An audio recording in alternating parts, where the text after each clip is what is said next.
வணக்கம் ஃப்ரெண்ட்ஸ். இந்த வீடியோ பார்க்க போகிறது ஆர்ஆர்பி குரூப் டி எக்ஸாமில் கேட்கப்பட்ட ஒரு மென்சுரேஷன் கொஸ்டின். ஒரு நாற்கரத்தின் மூலைவிட்டங்கள் ஒன்றை செங்குத்தாக இரு சமவெட்டிகளாக ஆக்குகின்றன. ஒரு மூலைவிட்டத்தின் நீளம் 8 சென்டிமீட்டர் மற்றும் நாற்கரத்தின் பரப்பளவு 48 சென்டிமீட்டர் அப்படின்னா மற்றொரு மூலைவிட்டத்தின் நீளத்தை காண்புன்னு சொல்லி கேட்குறாங்க.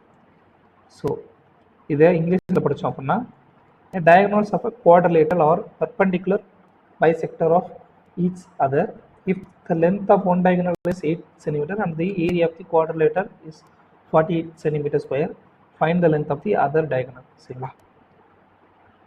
ஸோ ஒரு நாற்கரம் இருக்கு, ஒரு நாற்கரம் எடுத்துக்கலாம். ஏதாவது ஒரு நாற்கரம்னா நான்கு பக்கங்களுடைய ஒரு அமைப்பு. சரிங்களா? அதனுடைய மூலை விட்டங்கள் 1-2 வெட்டிக்குள்ளு தான். ஸோ மூலை விட்டங்கள் 1-2 வெட்டிக்குள்ளது.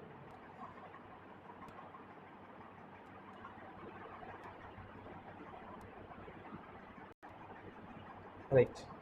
வெட்டும் பொழுது கண்டிஷன் என்ன கொடுத்துருக்காங்க? 1-1 இருசம வெட்டிகளாக வெட்டுதான். சரிங்களா? ரெண்டும் 1-1 இருசமமாக வெட்டிக்கிறதான். சரிங்களா? இருசமமாக வெட்டுது, செங்குத்தாக வெட்டுது. சரிங்களா? ஒன்றுக்கொண்டு செங்குத்து. ஸோ ஒரு நாற்கரம் எனி குவாட்ரிலேட்டர். சரிங்களா? அதோட மூலை விட்டங்கள் ஒன்றுக்கொண்டு இருசமமாக வெட்டிக்கிறது, செங்குத்தாக வெட்டுது அப்படின்னா அந்த நாற்கரம் என்னவா இருக்கும் அப்படின்னு பார்த்தீங்கன்னா அது ஒரு இணைகரம். சரிங்களா? அது ஒரு இணைகரம். ஸோ கொடுக்கப்பட்ட ஸ்ட்ரக்சர் நமக்கு என்னது? ஒரு பேரலோகிராம். ஆங்கிலத்தில் பேரலோகிராம். ஒரு இணைகரத்துடைய பரப்பளவு ஃபார்முலா என்ன? ஏரியாவுக்கு ஃபார்முலா என்ன பார்த்தீங்கன்னா அரை into d1 into d2.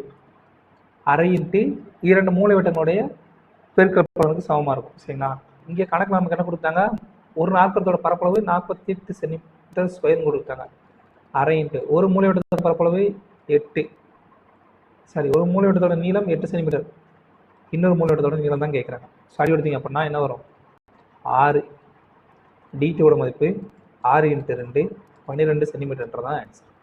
So இந்த கான்செப்ட் தெரிஞ்சிருக்கணும். சரிங்களா? மூலை விட்டங்களை ஒன்றுக்கொண்டு செங்குத்தாக வெட்டுச்சு அப்படின்னா இருசம கூறிடணும். அதே மாதிரி செங்குத்தாக வெட்டுச்சு அப்படின்னா அந்த நாற்கரம் கண்டிப்பாக இணைகரமாக தான் இருக்கும். இந்த கான்செப்ட் தெரிஞ்சிச்சுன்னா இந்த கணக்கு போட்டுக்கலாம். Answer 12 centimetre.